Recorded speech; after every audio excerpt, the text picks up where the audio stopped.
India alliance एक बहुत ही formidable challenger है आज की जो सरकार है उसके लिए, और ख़ास तौर पे देश की जनता 135 करोड़ आबादी भारत देश की इस इंडिया अलायंस की छतरी के भीतर समा जाती है। इंडिया अलायंस एक ऐसा गठबंधन है, एक ऐसा परिवार है जिसमें अन्य राज्यों से आने वाले नेता, राजनीतिक दल, अन्य संस्कृति, भाषा को रिप्रेजेंट करने वाले लोग सब एकजुट होकर एक उन सब का एक संगम बनता है।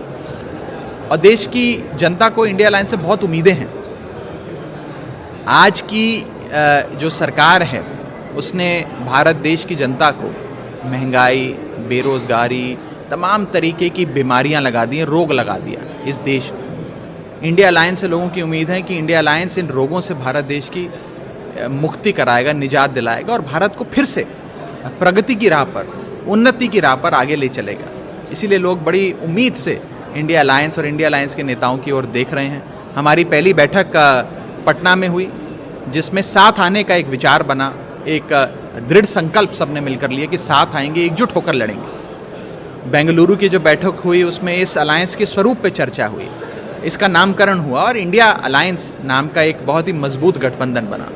और आज थर्ड फेज़ की जो बैठक मुंबई में शुरू हो रही है, इसमें आगे का क्या एजेंडा होगा, क्या हमारे मुद्दे होंगे, हम लोगों तक वो मुद्दे कैसे लेकर जाएंगे, आने वाले समय का कैंपेन कैसे चलेगा, उन सारी चीज़ों पे विस्तार से चर्चा अवश्य होगी। और एक बात ज़रूर है कि जैसे हमने देखा कि इस देश में पहले भी एक बार 1977 के चुनाव में एक बहुत बड़ा मोर्चा बना, अलायंस बना, और उस अलायंस में देश की जनता साथ आई और उस समय की सरकार को इलेक्शन में हराया। ऐसा ही कुछ आज के दौर में हम देख रहे हैं कि तमाम पॉलिटिकल पार्टियां, लोग देश को बचाने के लिए, लोकतंत्र को बचाने के लिए, संविधान को बचाने के लिए साथ आ रहे हैं। और साथ आकर एक अहंकारी हिटलरशाही से चलने वाली सरकार को अवश्य हार मिलेगी और देश की जनता अवश्य जीतेगी।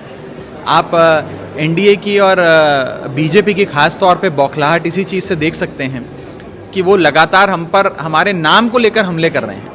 और इतने बड़े बड़े लोग, यहाँ तक कि प्राइम मिनिस्टर ऑफ इंडिया, जिन्होंने कॉन्स्टिट्यूशन ऑफ इंडिया के तहत अपना कार्यभार संभाला, इंडियन फ्लैग के नीचे खड़े होकर शपथ ली, प्रेसिडेंट ऑफ इंडिया ने उन्हें शपथ दिलाई, गवर्नमेंट ऑफ इंडिया के वो मुखिया हैं, सरकार में आने के बाद startup India, skill India, make in India, बढ़ेगा इंडिया, खेलो इंडिया, चलेगा इंडिया, न जाने कौन कौन सी स्कीम्स उन्होंने लॉन्च करी, नीतियाँ लॉन्च करी। आज उसी पार्टी को और उन्हीं लोगों को इंडिया शब्द से नफरत हो गई। आज ये हमारे अलायंस का जो कंपैरिजन है वो किसी आतंकवादी संगठन से कर रहे हैं क्योंकि उन्हें इंडिया शब्द से इतनी नफरत हो गई। ये नफरत नहीं है, ये उनकी बौखलाहट है। ये लोग डरे हुए हैं, घबराए हुए हैं कि कहीं ये गठबंधन सफल ना हो जाए। और आप देखिए रोज़ हर प्रकार से बीजेपी यही प्रयास करती है कि अलायंस फेल हो जाए। कभी कोई मनगढ़ंत आरोप लगा देगी, कभी ये शगुफा फैला देगी कि इस अलायंस के बीच में तो बड़ी टकरार है, आपस में लोग लड़ रहे हैं, लाठियां चल रही हैं, न जाने क्या क्या फैला देते हैं। लेकिन हम सब ये बात समझते हैं और देश की जनता भी ये बात समझती है कि बीजेपी तो हर संभव कोशिश करेगी कि अलायंस फेल हो जाए, लेकिन ये अलायंस फेल होने वाला नहीं है। क्योंकि ये अलायंस सिर्फ 4, 10, 50 नेता जो उस कमरे में बैठे हैं उनका अलायंस नहीं है। ये अलायंस वास्तव में भारत की 135 करोड़ आबादी का अलायंस है।